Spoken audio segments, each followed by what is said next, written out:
Hi, how's it going? I want to do a video today on a movie that I have been a fan of for a long time now. And this is the movie that launched the career of Jean-Claude Van Damme and really made Van Damme a household name. And that movie is Street Fighter. Just kidding, it's actually Bloodsport. And that's what I'm going to talk about.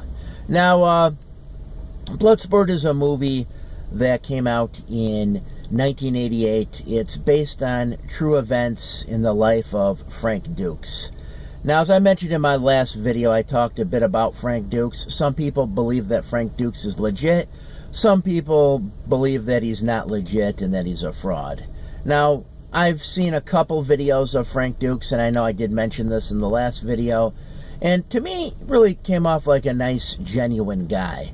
You know, like, came off pretty believable to me and really seems like a very nice person who really embodies a lot of what the martial arts teaches. But, yeah, so it's what I do want to talk about because just to tell you a little more, like, about Frank Dux, apparently he met an individual by the name of Sheldon Lettich, and they're working on a movie. Frank Dux, I guess, was a stuntman in the film industry, and I think he was also a martial arts instructor at the time as well.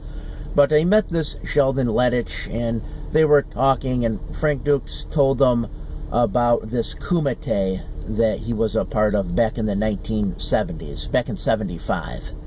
And Sheldon Lettich was listening to what Frank had to say, and then Frank used the term Bloodsport. And Sheldon Lettich got really interested, and he thought, you know what you're saying would make a great movie. And then he went and he wrote the script, and that movie got made. And the person they found was Jean-Claude Van Damme. You know, he had done a movie prior to Bloodsport called No Retreat, No Surrender, and they kind of felt that he would be the perfect person for this movie.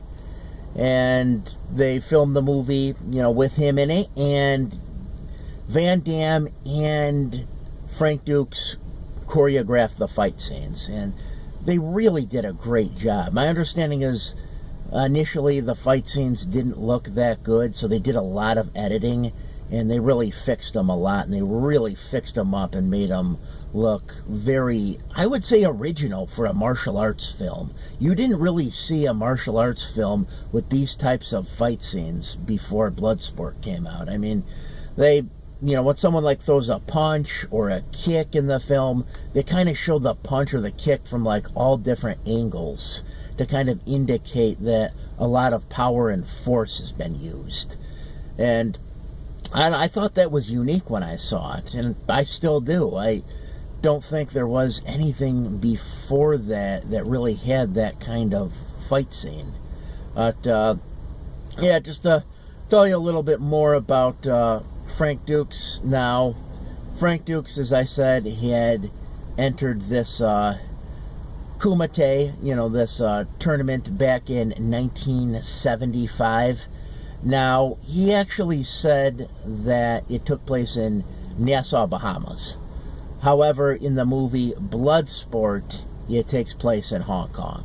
And the reason why that is because they wanted to make it more authentic. They wanted to give it more of an authentic Asian feel, so they set it in Hong Kong.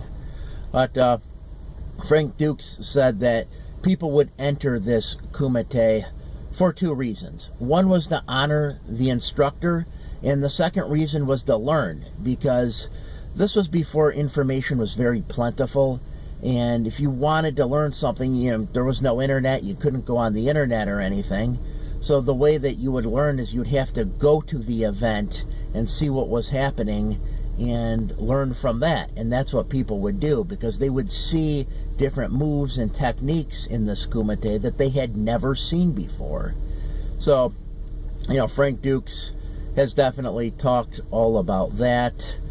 In addition to that, he mentioned that, you know, people wouldn't really enter the tournament for glory because, you know, it was underground. You know, no one was going to see it. As we're one of the reasons maybe why a fighter might enter a competition today would be for like glory and fame, but this was different. because like I just said, it was an underground event and not a whole lot of people were even going to see it. But yeah, so getting back to the movie Bloodsport, in the movie, Frank Dux, who's played by Van Damme, has an instructor by the name of Senzo Tanaka. And Senzo Tanaka is your older martial arts master. And Bloodsport relies very heavily on stock characters.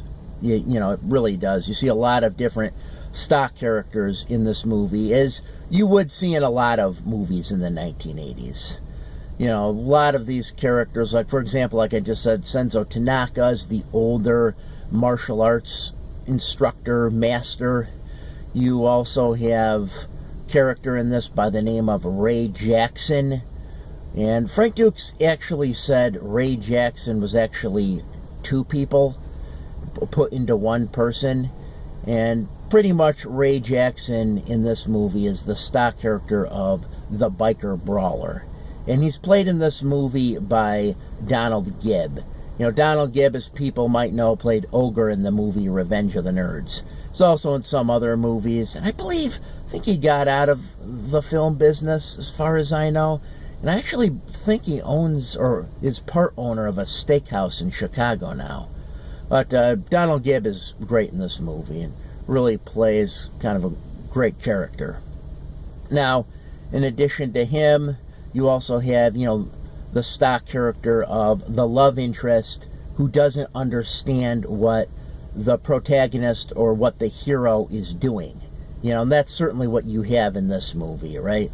The love interest is constantly questioning what, Frank Dux is doing and why he fights. You see this in other movies as well. You see this in the Rocky movies, right? Adrian never understands why Rocky fights, always questions him about it. You pretty much have that in most of the Rocky movies. But, yeah, so, like I said, a lot of different stock characters. The main antagonist is played by Bolo Young.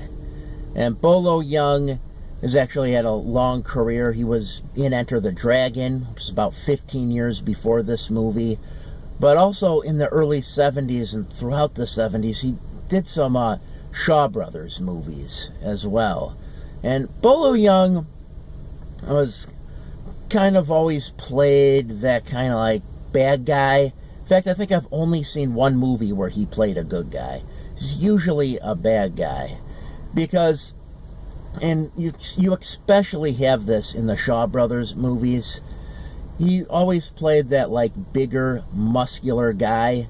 And one of the messages that you would have in like Shaw Brothers martial arts movies was that if you were a skilled martial artist and really had good techniques, you could beat a bigger, more muscular guy.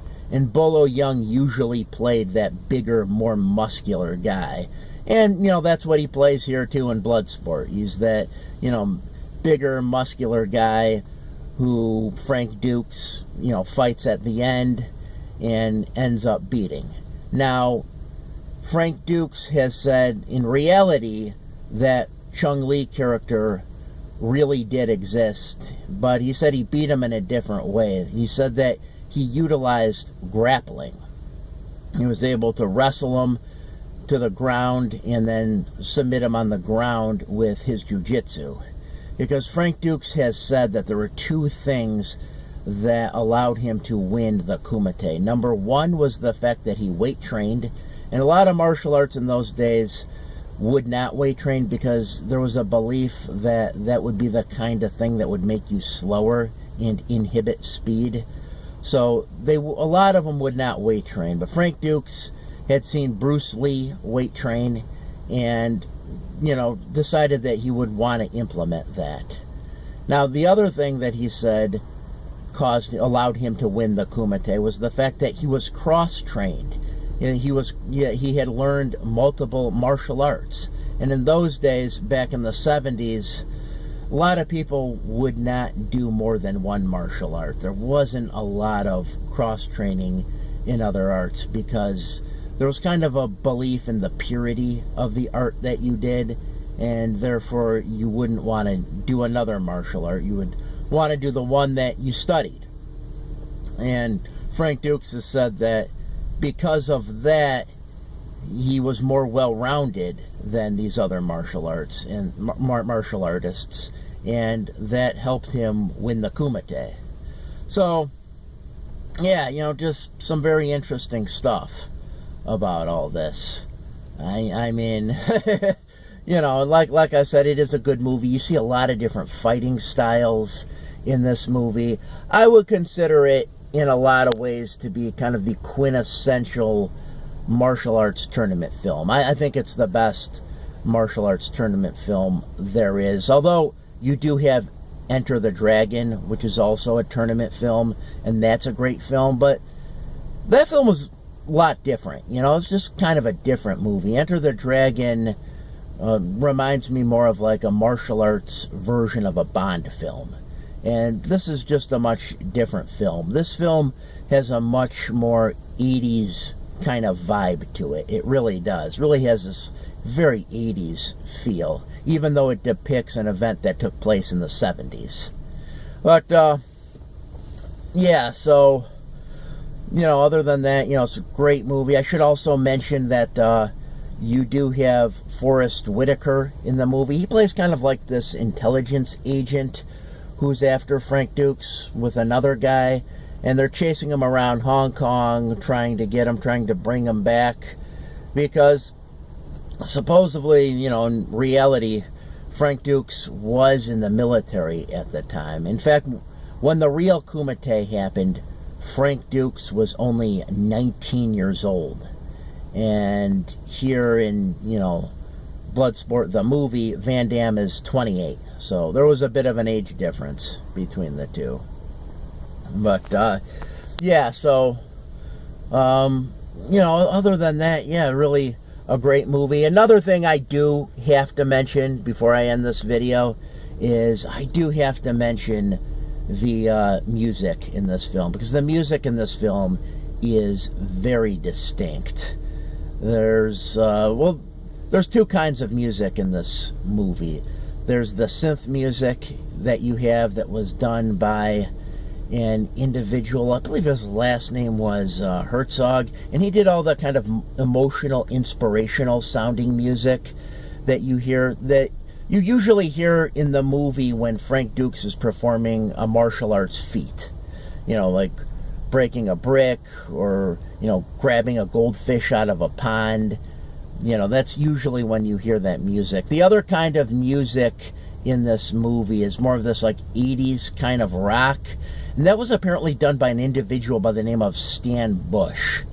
Now, Stan Bush, I don't know really too much about him, but his music does sound very familiar, very distinct. Has a very distinct 80s sound to it. I mean, da da da da da da da, just steal the night, just steal the night, da da da da da da da, just steal the night, just steal the night. Doesn't get any more 80s than that, right? But yeah, it has that very distinct 1980s kind of feel to it. And like I said, it was done by Stan Bush.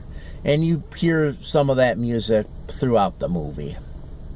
But, yeah, so, all in all, definitely, a great film.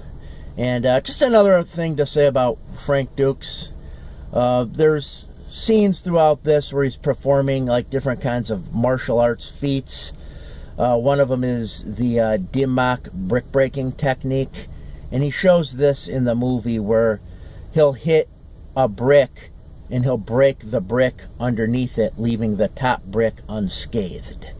Frank Dux could actually do this, and he's actually shown this on talk shows, and you could look it up. There's footage of him actually doing this on YouTube. He would, and what I've seen is there were actually two bricks, and he would stack up the two bricks. He would hit the top brick.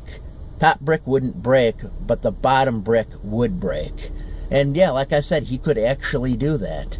Another thing he could do is he could snatch a coin out of a person's hand before they could close it.